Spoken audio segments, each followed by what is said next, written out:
안녕하세요. 사회탐구를 가르치고 있는 이동찬 강사입니다. 오늘 말씀드릴 주제는 지난 시간에 배웠던 것처럼 입법 이후에 대한 이야기를 진행해 볼게요. 그럼 먼저 국민공예를 알아보겠습니다. 일단은 이때부터는 급진파가 득세하게 돼요. 급진파라는 건 뭐겠습니까? 루이 16세를 처형시키는 건 당연하다라는 생각을 가진 사람들의 모임이었기 때문에 이 급진파가 득세했던 이 국민공예 때는 이 루이 16세라는 프랑스의 국왕이 처형되는 모습을 보여주고 있습니다.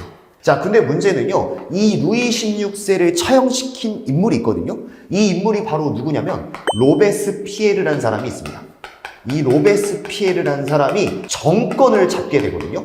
즉 급진파의 대장이었던 이 로베스피에르가 루이 16세를 처형시킨과 동시에 공포정치를 실시해요. 먼저 이 로베스피에르는 국민공예를 다스렸던 인물로서 제일 먼저 공화정을 실시했습니다. 여기서 말하는 공화정은 다수가 다스리는 정치 체제인데 실질적으로는 독재 정치라고 볼 수 있었고 공포 정치의 특징을 보여주고 있습니다. 그래서 두 번째, 공화정이라고는 하나 반대파를 무참하게 탄압했던 공포 정치를 실시했다고 볼 수가 있고요.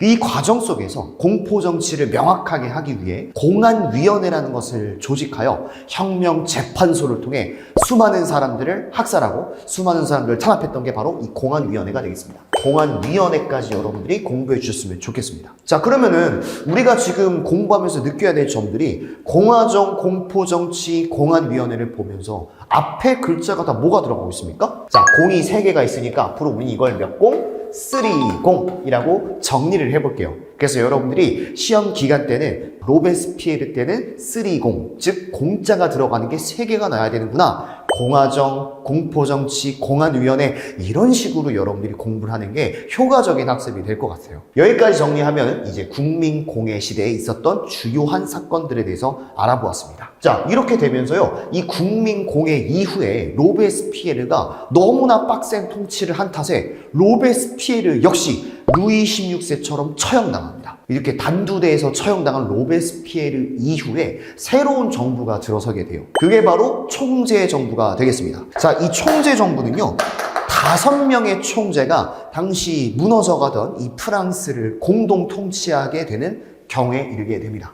그래서 이 총재 정부 때는 약 5명의 총재가 프랑스 사회를 이끌어가려는 모습들을 보여주고 있었습니다. 하지만 여러분들, 이런 말이 있습니다. 배에 사공이 많으면 그 배는 바다로 가지 못하고 산으로 가기 마련이에요. 오히려 이 총재 정부 때는요, 그만큼 사회가 안정되지 못하고 혼란스러운 상황이 지속되게 되었습니다. 이렇게 사회가 혼란스러운 상황 속에서 등장했던 프랑스의 유명한 인물이 있었으니 우린 그 인물을 가리켜서 나폴레옹이라고 합니다. 그리고 이 나폴레옹이 만들었던 정부가 바로 통영정부가 되겠습니다. 이 통영정부에서 통영은 나폴레옹의 관직의 이름입니다. 쉽게 이야기하자면 우리가 오늘날에 부르고 있는 호칭 중에 하나인 대통령이죠. 이 대통령과 비슷한 호칭이 바로 통영이 되겠습니다. 그러면 당연히 여기에서 통영은 누가 될까요? 나폴레옹이 제1통령이 되었다, 이 말입니다. 근데 시험에서는 여러분들이 반드시 기억해 줘야 될 게, 이 나폴레옹이 등장했던 통영정부 때는 그냥 정부를 세운 게 아니에요. 정부를 뒤집어 엎고 통영정부를 만든 거예요. 그래서 우리는 이런 전문 용어를 쿠데타라고 합니다. 이 나폴레옹이 쿠데타를 통해서 집권했다는 사실을 여러분들이 기억해 주셨으면 좋겠습니다. 자, 그러면은 이 나폴레옹이 쿠데타를 통해서 통영정부가 만들어졌다면 통영정부엔 도대체 어떠한 업적들이 있을까요? 최소한 여러분들 3가지의 업적 정도는 기억했으면 좋겠습니다. 제일 먼저 이 나폴레옹 정부 때는 법전을 만들어요. 그 법전의 이름을 가리켜 나폴레옹 법전이라고 해요. 이렇게 여러분들이 기억해 두셨으면 좋겠습니다. 두 번째는요, 국민교육제도도 만들고 심지어는 프랑스 국립은행 같은 걸 만들어서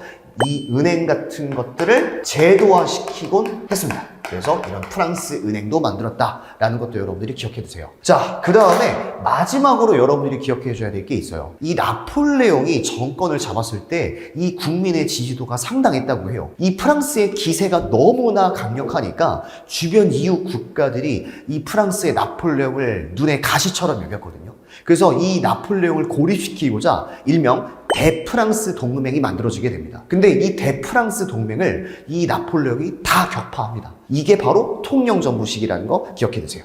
이웃 국가들의 연합 성격이었던 대프랑스 동맹을 다 격파하는 모습들. 이게 지금 다 통영정부 때 벌어진 일들이니까 여러분들이 공부할 때 이렇게 암기해 두시면 좋은 도움이 될 거예요. 자, 다음 시간에는 통영정부 이후에 나폴레옹이 어떤 행보를 보여주는지에 대해서 강의 이어서 진행하겠습니다. 감사합니다.